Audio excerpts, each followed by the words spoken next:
ठीक है, so national income and related aggregates. Chapter number 3 macro economics. Now concept of national economic, what is national income? National income is the sum total, पूरा जितनी भी आपको factor incomes मिलती हैं earned by a normal resident of a country during a period of time of an accounting year is known as national income. What is national income? Sum total, जितनी भी आपकी income है, income का sum total, factor incomes का sum total. National resident, याद रखना है, citizen नहीं लिखा है, रेसिडेंट लिखा है। रेसिडेंट का मतलब अगर कोई यूएसए का सिटीजन भी इंडिया में रहकर रेसाइड कर कर वर्क करेगा, उसकी सैलरी को भी हम नेशनल इनकम का पार्ट मानेंगे कि नहीं मानेंगे? नहीं मानेंगे। मानेंगे। अरे मैम नेशनल इनकम तो वही होती है। Net national product at factor cost, national product में net factor income from abroad जुड़ता है, मानेंगे। नॉर्मल रेसिडेंस की क्या है? National income is the sum total of factor income earned by normal residents. Normal residence, resident का मतलब कोई भी यहाँ पे रिसाइड करेगा, रहेगा, तो उस डोमेस्टिक प्रोडक्ट में नहीं मानी जाती है, नेशनल प्रोडक्ट में मानी जाती है। ठीक है, तो अगर हम नेशनल इनकम की बात करें तो नेशनल इनकम में यूएस सिटीजन अगर इंडिया में आके काम कर रहा है तो उसकी इनकम को भी माना वो माइनस हो जाएगी net factor income from abroad to abroad, but net factor income from abroad जुड़ती है। नॉर्मल रेसिडेंट का मतलब यही है कि जब हम जो भी कोई भी रह रहा है इंडिया में, वो कुछ अर्न कर रहा है, उसके पैसे को हम जोड़ेंगे। उसके पैसे को हम डायरेक्टली नहीं जोड़ते हैं, उसके पैसे को हम नेट फैक्टर इनकम टू जितनी हमारे पास आई है और जितनी हमने दी है उसमें से माइनस करके जोड़ते हैं। That is your net factor income from abroad, उसमें ऐड हो। ठीक है, so repeating again chapter number 3 this one. Now in this what is national income? National income क्या है? सम टोटल, जितनी भी फैक्टर इनकम, जितनी भी आपने कमाई करी है, इनकम टोटल नॉर्मल रेसिडेंट्स की, यहाँ पे रहने वाले लोगों ने जितनी टोटल कमाई करी है, उसको जब हम एक अकाउंटिंग ईयर में एक गिवन पीरियड ऑफ टाइम, यानी कि अकाउंटिंग ईयर एक साल में जब कैलकुलेट करते हैं, that is your national. National income includes factor incomes only. याद रखना है, नेशनल इनकम में सिर्फ फैक्टर इनकम्स पार्ट बनेगी, तभी तो हम माइनस आईटी माइनस सब्सिडीज कर रहे हैं ना, इसीलिए कर रहे हैं। सिर्फ फैक्टर इनकम इसका पार्ट बनती है। इसका मतलब वो जो भी कल हम पढ़ रहे थे, ट्रांसफर, जो भी चीजें आपको फ्री में मिल जाती हैं, जिनके लिए बदले में आपने कुछ काम नहीं किया है, वो चीजें इस नेशनल इनकम की कैलकुलेशन में नहीं जुड़ती। मान लो मुझे सरकार हर महीने के 2000 रुपये देती है, now that 2000 rupees, although that is my income, but that is a transfer payment ना, मैंने उसको 2000 कमाने के लिए कुछ किया नहीं है, तो वो 2000 की वैल्यू नेशनल इनकम में नहीं जुड़ी। समझ में आया? नेशनल इनकम में सिर्फ factor income include. National income includes only income of only the normal residents of the country. जो नॉर्मल रेसिडेंट होते हैं कंट्री के, उन्हीं की इनकम को जोड़ा जाता है। रेसिडेंट और सिटीजनशिप में यही फर्क होता है, सिटीजन को पूरा हक होता है हर वोट करने के लिए। पढ़ा हो ना पॉलिटिकल साइंस में आपने कि सिटीजन इज समबडी जो वोट कर सकता है, यहाँ पे प्रॉपर्टी वगैरह सब ले सकता है, बट रेसिडेंट को ये हक नहीं होते हैं। रेसिडेंट इज समबडी जो हो भी सकता है सिटीजन हो, जैसे मैं भी इंडियन रेसिडेंट हूँ और मैं इंडियन सिटीजन भी हूँ। somebody coming from USA यहाँ पे बहुत टाइम से रह रहा है, वो इंडियन रेसिडेंट होगा बट एक इंडियन सिटीजन। तो normal residence of a country की ही इनकम हम कैलकुलेट करते हैं। फैक्टर इनकम्स क्या होती है? Factor incomes are the payment जो प्रोड्यूसिंग यूनिट, यानी कि जो प्रोड्यूसर हाउस होल्ड को देता है, उनकी फैक्टर सर्विसेज यूज करके। कल हमने ये चीज देखी थी, हाउस होल्ड और प्रोड्यूसर। हाउस होल्ड प्रोड्यूसर को फैक्टर ऑफ प्रोडक्शन देता है, प्रोड्यूसर हाउस होल्ड को फैक्टर इनकम। तो जब प्रोड्यूसर जब हाउस होल्ड को उनके काम के लिए कुछ पैसे देगा, that will be known as factor income. Factor income are broadly classified as compensation of employees. Factor income क्या होती है? जो एम्प्लॉइज को कंपनसेशन दी जाती है, received by the household for rendering their, basically जो आपको वेजेस और सैलरी मिलती है। सबसे पहली चीज फैक्टर इनकम में क्या आ जाएगी? आपकी वेजेस एंड सैलरी, जिसको इकोनॉमिक्स के टर्म्स में कंपनसेशन ऑफ एम्प्लॉइज भी बोला जाता है। कंफ्यूज नहीं होना है, वेजेस एंड सैलरीज लिखाएगा, then also will it will be a factor income, और कंपनसेशन टू एम्प्लॉइज लिखाएगा, उसका भी सेम ही मतलब है। ये सिर्फ आपको, सिर्फ नहीं, नाम है इसमें, बट ये इससे आपको क्या प्रॉब्लम होती है? इससे आपको न्यूमेरिकल सॉल्व करने में कंफ्यूजन होती है। नाम का मतलब समझोगे, समझ में आएगा, दोनों सेम चीज। सेकेंड इज रेंट, लेबर के बदले वेजेस और सैलरीज। रेंट, फ्लैट, लैंड के बदले रेंट मिलेगा आपको, receive by the house hold, उनका लैंड यूज करने के लिए। कैपिटल के बदले इंटरेस्ट मिलेगा और एंटरप्रेन्योर के बदले आपको प्रॉफिट मिलेगा। In the estimation of national income we include only these factor incomes और factor payments. National income calculate करते वक्त हम इन्हीं चीजों को इंक्लूड करते हैं। इसका मतलब ये होगा, अगर मैं नेशनल इनकम निकाल रही हूँ तो उसमें मैं क्या क्या ऐड करूंगी, wages and salaries, rent plus interest plus profit, इन सब चीजों को ऐड करूंगी तो ये मेरी नेशनल इनकम में मतलब जुड़ने वाली चीजें हैं, ये कैलकुलेट होने वाली चीजें। फैक्टर इनकम्स कैसे ट्रांसफर इनकम से डिफरेंट होते हैं, we are studying this continuously for a long period of time now.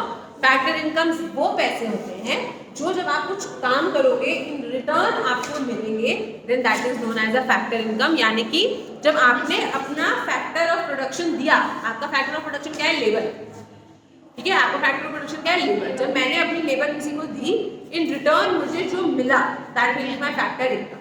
But in case मैं कुछ नहीं कर रही हूँ, मुझे फ्री में सरकार ने पैसे दे दिए, या फिर मुझे एक तरीके का ट्रांसफर दिया, मेरे कुछ लॉस हुआ है, जो भी है, जैसे अर्थक्वेक वगैरह आ जाता है तो उसमें वहाँ की जो रहने वाली फैमिलीज होती है उनको सरकार पैसा देती है। अभी उन लोगों ने तो कॉज किया नहीं ना अर्थक्वेक, ना सरकार ने किया, पर सरकार क्यों दे रही है, वेलफेयर के लिए दे रही है। In that case that money will not be calculated in the national. Normal residents कौन होते हैं, who are normal residents of a country. A normal resident said to be one who ordinary resides in the country concerned, और second whose center of economic interest lies in that country। Normal resident कौन होता है, एक जो ordinary country में रहता है, और somebody जिसका इकोनॉमिक इंटरेस्ट मतलब इनकम जो भी कमा रहा है, हाँ, मतलब जो कमा के वो हमारी कंट्री में डालना चाहता है, that will be a normal resident of the nation. A person residing in a country for a period of 1 year is taken as ordinary residing. कोई इंसान अगर इंडिया में 1 साल से ज़्यादा से रह रहा होता है तो उसको हम क्या कंसिडर करते हैं, ऑर्डिनरी रिसाइडेंट। दिस पर्सन मे और may not be the citizen of the country. समझ में आया, जरूरी नहीं है ये पर्सन इन कंट्री का सिटीजन हो, बट अगर ये इस कंट्री में 1 साल से ज़्यादा रह रहा है तो इसको हम क्या कंसिडर करेंगे, नॉर्मल रेसिडेंट। मैंने भी आपको बताया कि मैं इंडिया में रह रही हूँ और इंडिया की सिटीजन भी हूँ, I am a resident as well as the citizen, but somebody who's coming from Pakistan, Afghanistan, USA, China, wherever, comes and stays in India for more than 1 year, he or she will be considered as a resident, but not as a citizen। A person is said to have its economic interest in the country, मतलब अगर वो जितनी भी economic activities है जैसे कि production, consumption या investment अगर हमारी कंट्री में करता है, उसको भी हम एक normal resident consider. Normal resident of India and non resident of India के बीच में क्या फर्क है। इंडिया जो कि फॉरेन एम्बेसीज में काम करते हैं, एक इंडियन, मैं इंडियन हूँ, जर्मनी की कोई फॉरेन, हर कंट्री में हर कंट्री की एम्बेसी होती है, जर्मनी में एक इंडियन एम्बेसी है, वहाँ पे वर्क कर रहे हैं, जर्मनी में एम्बेसी है, मैं वहाँ पे वर्क कर रही हूँ, तो मैं क्या हुई, आगे रेसिडेंट, नो मैं NRI हो गई, नॉन रेसिडेंट इंडियन हो जाऊंगी, मैं नॉन रेसिडेंट ऑफ इंडिया हो जाऊंगी। और मैं अगर इंडिया में जर्मनी की एम्बेसी है उसमें वर्क कर रही हूँ तब मैं क्या हूँ, नॉर्मल रेसिडेंट। समझ में आया डिफरेंस, समझ में आया। इंडिया में जर्मनी की एम्बेसी है, मैं उसमें काम कर रही हूँ, normal resident plus citizen. Germany में इंडिया की एम्बेसी है, मैं उसमें काम कर रही हूँ, नॉन रेसिडेंट, NRI, ठीक है, नॉन resident Indian. Indians employed in World Health Organization located in India, India में ही वर्ल्ड हेल्थ ऑर्गेनाइजेशन का ऑफिस है और मैं उसी में इंडियंस जो जॉब कर रहे हैं वो क्या हो गए, नॉर्मल रेसिडेंट्स हो गए। एग्जांपल्स दिए हुए हैं, यू कैन रीड दिस, आपकी सबकी बुक में होंगे ये examples. What is the difference between normal residents of India and non residents of. National income includes income of only the normal resident of India की ही इनकम यूज करी जाती है, नॉन रेसिडेंट की इनकम यूटिलाइज इंक्लूड नहीं करी जाती है, even when they happen to be the citizen of our country, चाहे वो हमारी कंट्री के सिटीजन हो, बट अगर वो इंडिया में उनका इकोनॉमिक इंटरेस्ट लाई नहीं करता है, उनका इकोनॉमिक इंटरेस्ट दूसरी किसी कंट्री में लाई करता है, तो हम उनकी इनकम को कैलकुलेट नहीं करते। नेक्स्ट इज डोमेस्टिक और national concept of income. Domestic और नेशनल में बस यही एब्रॉड वाली चीज़ का जो इन्होंने भी आपको बताया, रेसिडेंट वाले फैक्टर का इम्पोर्टेंस होगा। मैक्रो लेवल पे ठीक है, domestic income is the sum total of factor income generated within the domestic territory of India. इसका मतलब क्या है, इंडिया के अंदर अंदर जितनी भी प्रोडक्शन होगी गुड्स और सर्विसेज की, उसकी जब मैं वैल्यू को ऐड कर दूंगी that will be your domestic. Indian company है, मान लो रिलायंस ने यूएसए में अपनी एक ब्रांच खोल ली और वहां पे वो पैसे कमा के वापस से इंडिया में लगा रहे हैं। इन दिस केस ये किस में कैलकुलेट होगा, ये डोमेस्टिक इनकम नहीं है, ये क्या हो जाएगी, ये नेशनल। समझ में आया? Any some total of factor income, जैसे कि एम्प्लॉइज का compensation, rent, interest. Employees compensation को ना ये संदीप गर्ग वगैरह बुक में वेजेस और सैलरीज भी लिखा हुआ है। It is the same thing, wages and salaries and compensation to employees generated within the domestic territory of country. हमारी डोमेस्टिक टेरिटरी में जनरेट होगा, तो इसको हम क्या बोलेंगे, डोमेस्टिक इनकम। नेशनल इनकम क्या है, नॉर्मल रेसिडेंट्स जो हमारी कंट्री के कमाएंगे, कोई फर्क नहीं पड़ता वो कहाँ पे जनरेट हो रहा है, चाहे वो हमारी डोमेस्टिक टेरिटरी में जनरेट हो, चाहे वो बाहर जनरेट हो। नेशनल, अभी डोमेस्टिक टेरिटरी में जनरेट कैसे, जैसे अभी मैंने आपको बताई जर्मन एम्बेसी इंडिया में, ठीक है। अब अगर मैं उस एम्बेसी में वर्क करूंगी तो मुझे कौन पैसे देगा, इंडियन सरकार की जर्मन सरकार पैसे देगी। कितने काम कर रही हूँ उनकी एम्बेसी में, मुझे कहाँ से पैसे मिलेंगे, this cost will be included in the national. समझ में आया? तो कोई भी चीज़ जो हमारी कंट्री के अंदर प्रोड्यूस होगी, उसकी वैल्यू को हम डोमेस्टिक इनकम में लेंगे, और जो हमारी कंट्री से बाहर जो हमारे नॉर्मल रेसिडेंट्स करेंगे, चाहे वो कंट्री के अंदर रह के करें या बाहर रह के करें, उसको हम नेशनल इनकम में कैलकुलेट करें। डोमेस्टिक टेरिटरी क्या होती है, एक कॉमन लैंग्वेज में कंट्री की डोमेस्टिक टेरिटरी मतलब वही जो आपकी पॉलिटिकल बाउंड्रीज होती हैं, उसके अलावा 200 नॉटिकल माइल्स तक का जो डिस्टेंस सी, मतलब अगर दिस इज इंडिया का बाउंड्री, यहाँ से अगर हम 200 नॉटिकल माइल्स आगे जाएंगे तो इतना एरिया इंडिया की टेरिटरी में आता है। अगर यहाँ पे भी कोई प्रोडक्शन होगी तो वो भी इंडिया की डोमेस्टिक टेरिटरी कंसिडर करी जाएगी। समझ में आया? पानी के अंदर यहाँ पे भी अगर कोई आइलैंड, यहाँ पे भी कुछ अगर प्रोडक्शन हो रही है, या पानी के अंदर हमने फिशिंग कर रहे हैं, कुछ भी कर रहे हैं, तो वो भी इंडिया की डोमेस्टिक इनकम में कैलकुलेट होगा। और मैम अगर यूएसए में इंडिया की एम्बेसी है तो वो डोमेस्टिक टेरिटरी में आएगी या नहीं आएगी? नहीं, डोमेस्टिक टेरिटरी में नहीं आएगी, वो हमारी टेरिटरी के बाहर, वो नेशनल इनकम में कैलकुलेट। उसमें अगर आप जो इनकम कमाओगे वो नेशनल इनकम में कैलकुलेट होगी, डोमेस्टिक इनकम में कैलकुलेट नहीं। अगर आप हमारी जमीन भी तो उनके पास है ना, उनकी जमीन हमारे पास है। इंडियन एम्बेसी अगर यूएसए में है, हाँ, तो वो हमारी टेरिटरी है। हाँ, डोमेस्टिक, हाँ, आई थॉट अब उल्टा पूछे, वो हमारी टेरिटरी है।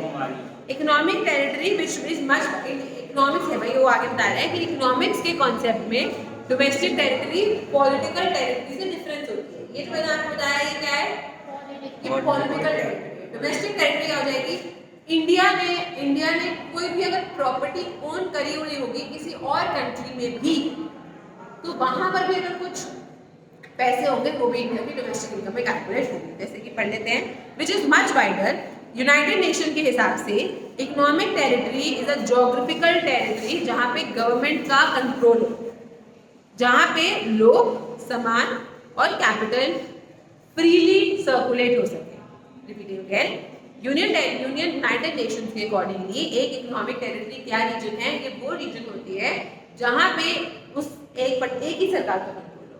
अब इंडियन एम्बेसी अगर यूएसए में है तो इंडियन एम्बेसी को कंट्रोल कौन कर रहा है, किसके अंडर है, गवर्नमेंट ऑफ इंडिया के अंडर है ना, गवर्नमेंट ऑफ यूएसए के अंडर नहीं है, किसके अंडर है, इंडिया, गवर्नमेंट ऑफ इंडिया के अंडर है। तो कौन कंट्रोल कर रहा है उसको, गवर्नमेंट ऑफ इंडिया कंट्रोल कर रहा है। नाउ इन दिस केस वो वहाँ पे पीपल, कैपिटल, गुड्स सब कुछ फ्रीली मूव कर सकता है, then that will be part of the domestic territory. समझ में आया? Do we have this freedom of circulation in the embassies of foreign countries located in India? आपका जब मन आया आप यूएसए एम्बेसी में घुस के बैठ सकते हो, पर अगर आप यूएसए में रह रहे हो और आपको इंडियन एम्बेसी में जाना तो कोई आपको रोक पाएगा? So no should be the answer. Now yes, implying that foreign embassies located in India are not a part of domestic territory of India. German, USA embassy अगर इंडिया में है वो हमारी इंडिया की डोमेस्टिक टेरिटरी का part नहीं है।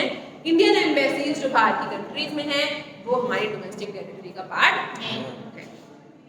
On the other hand, Indian embassies located abroad are the part of the domestic or the economic territory of India. Thus, while defining the term domestic territory, the focus is not on the political boundary but on the economic. समझ में आया? ये वाला concept समझ में आया कि ये तो होगा ही होगा इंक्लूडेड। इसके अलावा हमारी वो दुनिया में वो सारे एरियाज जहाँ पे इंडियन सरकार का कंट्रोल होगा वो एरियाज भी हमारी इकोनॉमिक टेरिटरी का पार्ट। समझ में आया? Okay, conversion of domestic income into national income. This is, अब ये कन्वर्जन जो आपको बताए जाएंगे, this is crucial.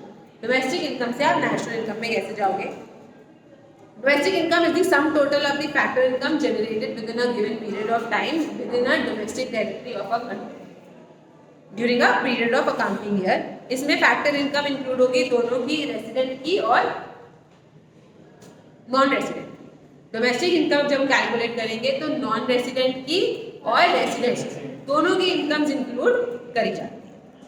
Our domestic income also includes factor income earned by NRIs, non-residents within the domestic territory of our country, क्योंकि उनका economic interest किसमें है? वो अगर कुछ कमाएंगे, अगर एक यूएस सिटीजन यहाँ पे रह के कुछ कमा रहा है तो वो खरीदेगा भी तो सामान भी तो यहीं से खरीदेगा ना, वो हम किस में इंक्लूड करेंगे? Domestic. So domestic conversion of domestic, okay, accordingly domestic income में becomes national income provided. Domestic income national income कब बनेगी? जब हम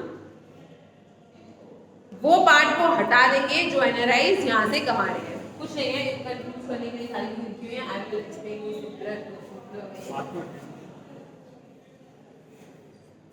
देखो, एक पैसा होगा फैक्टर इनकम जो आप दोगे to abroad.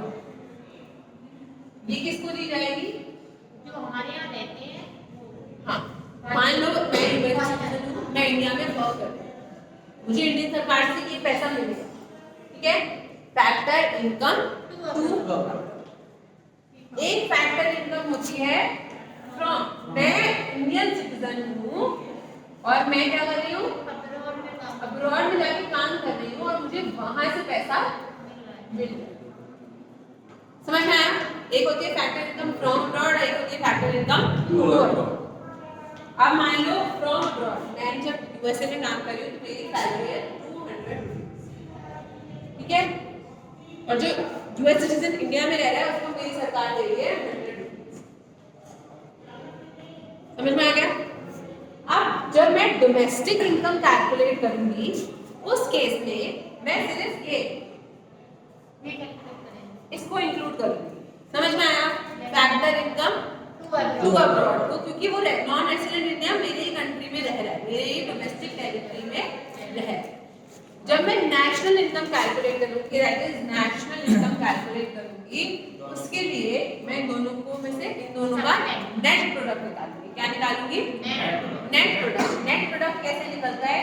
Factor income from -2।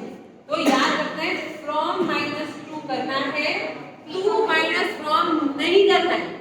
2 minus from कर दोगे तो हो सकता है माइनस प्लस की साइन की गड़बड़ हो जाए। इसमें साइन की बहुत दिक्कत होगी। जब आप नेशनल इनकम आगे कैलकुलेट करोगे ना तो साइन का भी बहुत पंगा पड़ता है। सो मान लो net factor income from abroad कितना है? 200 माइनस 100। तो जब मैं नेशनल इनकम में कितनी वैल्यू लगाऊंगी?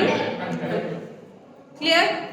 समझ में आया? नेशनल इनकम कैलकुलेट करने के लिए मैं फ्रॉम में से 2 को माइनस कर दूंगी। तो नेशनल इनकम विल एक्सक्लूड जो कि हम दे रहे हैं। एक्सक्लूड हो गया ना, ये माइनस क्या हो रहा है? माइनस क्या हो रहा है? डोमेस्टिक इनकम जो हम दे रहे हैं 2 वाली डोमेस्टिक इनकम माइनस नहीं हो रही है। आप डोमेस्टिक इनकम में से क्या हटा रहे हो? 2 अब्रॉड जो आपने उनको दे दी वो आप माइनस कर रहे हो ना। समझ में आ रहा है? जो आपने यूएस सिटीजन जो इंडिया में वर्क कर रहा था उसको जो आपने पैसे दे दिए वो आपकी नेशनल इनकम का पार्ट नहीं बनेगी, वो सिर्फ आपकी डोमेस्टिक इनकम का पार्ट। क्लियर? तो ये हम माइनस ही तो कर रहे हैं, माइनस का मतलब क्या हो गया, इस चीज को हटा देना वहां से, ये माइनस ही तो कर रहे हो आप। फैक्टर इनकम टू अब्रॉड, तो ये क्या है, factor income to abroad exclude हो जाती है डोमेस्टिक इनकम से,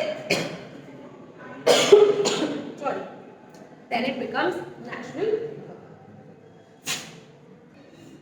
ओके, सो समझ में आया ये? So net national income is equals to net factor income from abroad minus theta minus theta. और तो अगर आपको फ्रॉम माइनस तो national income will equals to ma'am net short में फैक्टर लिख दीजिए ना, शॉर्ट में लिख दीजिए, शॉर्ट में हाँ, NFIA इसको क्या बोलते हैं, net factor income from abroad. तो ये जो आपने निकाला है ना, NFIA निकालने का फॉर्मूला होता है theta minus theta. Factor income from minus factor income, ठीक है, कंफ्यूज नहीं होना है। अगर आपको पेपर में लिखा हो फैक्टर इनकम फ्रॉम अब्रॉड, तो क्या इसको इसका आप कुछ कर सकते हो? Yes ma'am. नहीं कर सकते। जब नहीं। आपको NFIA निकालना पड़ेगा, net factor income from abroad निकालना पड़ेगा। पर मैम अगर एक चीज देती हाँ, एक अगर सिर्फ फ्रॉम दिया है, Zero अगर सिर्फ फ्रॉम दिया है तो वो डायरेक्ट ही हो गया, पर अगर फ्रॉम नहीं दिया, टू दिया है, तो माइनस का लग तो ये माइनस हो गया, फ्रॉम क्या हो गई, जीरो हो गया ना। हाँ। नेट फैक्टर इनकम फ्रॉम आप लिखोगे जीरो, टू कितनी है, मान लो 200 है, net factor income to abroad हो गया, तो आंसर क्या आ जाएगा, -2।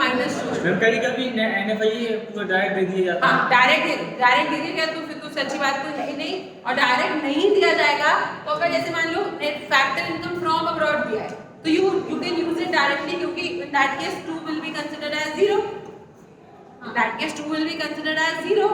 बट अगर नेट फैक्टर, अगर फैक्टर इनकम टू अब्रॉड दिया है और फ्रॉम नहीं दिया है, जैसे मान लो अगर टू अब्रॉड दिया है 100 और फ्रॉम नहीं दिया है, तो it will be 0 minus 100, minus answer will be हो जाएगा माइनस का 100।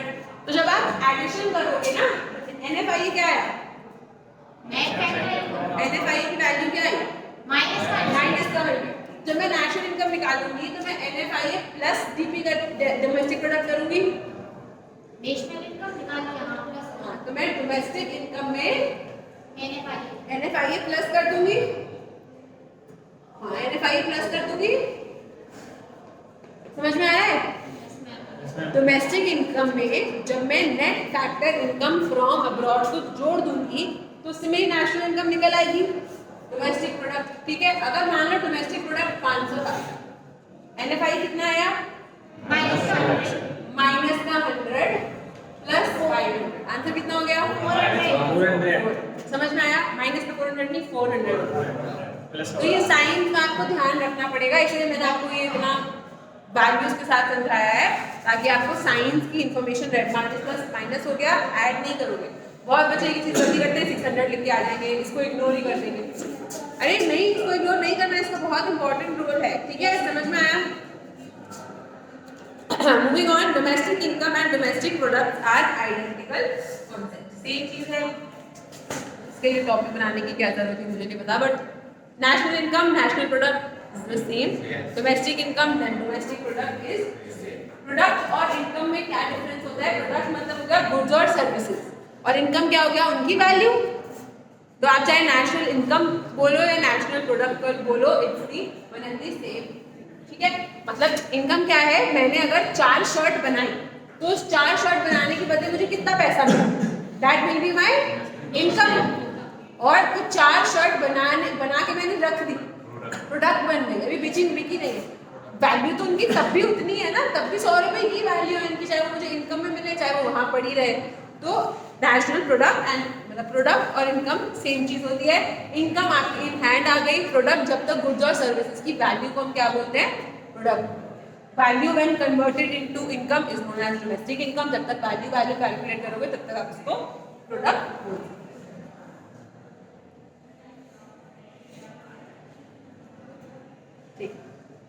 So next is gross and net concept of the domestic product. Gross और net तो हम कर चुके हैं। अभी हमने एक किया है national product to domestic.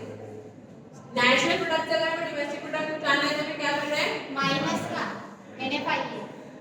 हाँ मैम सही सही कह रही है। नेशनल प्रोडक्ट से डोमेस्टिक प्रोडक्ट निकालनी है तो माइनस करेंगे NFI माइनस NFI। ये ऐसे करके ना बना के जब भी आपको नेशनल इनकम कैलकुलेट करने के क्वेश्चन आएंगे आपने ये 3 सर्कल बना देने हैं, ठीक है।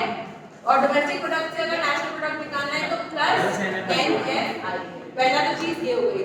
दूसरी चीज हमको चाहिए होती है depreciation, gross net and net. Gross से नेट निकालने के लिए हम क्या करेंगे माइनस का डेप्रिसिएशन और नेट से ग्रॉस निकालने के लिए हम क्या करेंगे प्लस का डेप्रिसिएशन। दो चीज समझ आई। इसके बाद एक आएगा आपका फैक्टर कॉस्ट और मार्केट प्राइस, वो जब आएगा तब करेंगे। बट आपको ये समझ में आया? Understand this is. ये एक और सर्कल बनेगा। ये तीनों अगर चीजें, ये 3 आपके कॉन्सेप्ट्स अगर क्लियर हैं तो आपका नेशनल इनकम क्वेश्चन कभी गलत नहीं हो सकता। एक बार आते ही अगर न्यूमेरिकल 2-3 है आप ये टेबल बना के रख लो साइड में और इसको रेफर करो। एचपी से डीपी जाना है, माइनस करनी है, प्लस जाना है। उसके बाद आपको ये निकालना आना चाहिए। डेप्रिसिएशन डायरेक्ट दिया है तो बहुत अच्छी बात है, नहीं दिया तो ये निकालना आना चाहिए। NFI डायरेक्ट दिया है तो अच्छी बात है, नहीं दिया हो तो ये निकालना आना चाहिए। इसको निकालने का फॉर्मूला क्या है? From minus to, factor income from abroad minus factor income to abroad. अब अगर बहुत इंटेलिजेंट बने बोर्ड वाले तो वो आपको डायरेक्टली लिख कर नहीं देंगे this is the factor income from abroad. वो आपको ये लिख के देंगे Indian citizen earn this much, Indian citizen income या फिर Indian citizen residing in USA उसका इनकम। तो उससे फिर आपको रेसिडेंट वगैरह देके you have to find out कि फ्रॉम कौन सी है और क्लियर। सो नेट और ग्रॉस का कॉन्सेप्ट भी क्लियर हो गया। इसमें डेप्रिसिएशन की वैल्यू होती है, ग्रॉस में डेप्रिसिएशन इंक्लूड होगा, नेट में से डेप्रिसिएशन एक्सक्लूड हो जाता है। ये चीज हम पहले भी पढ़ चुके हैं। अगर हमको मान लो मैंने यहाँ पे आपको लिखा NNP दिया हुआ है 300। अब आपको निकालना है GDP। चलो निकाल। NNP दिया हुआ है 300 और GDP निकालना है। डेप्रिसिएशन इज 50 और factor income to abroad is 40। Now that GDP निकालो।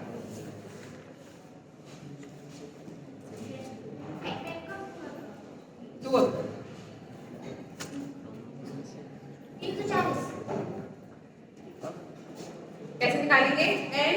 NNP, ठीक है, नेशनल प्रोडक्ट NNP है। सबसे पहले तो हमें नेट से ग्रॉस जाना है, इसके लिए हम क्या करेंगे? प्लस डेप्रिसिएशन करेंगे। फिर हमें नेशनल प्रोडक्ट से डोमेस्टिक प्रोडक्ट जाना है, क्या करेंगे?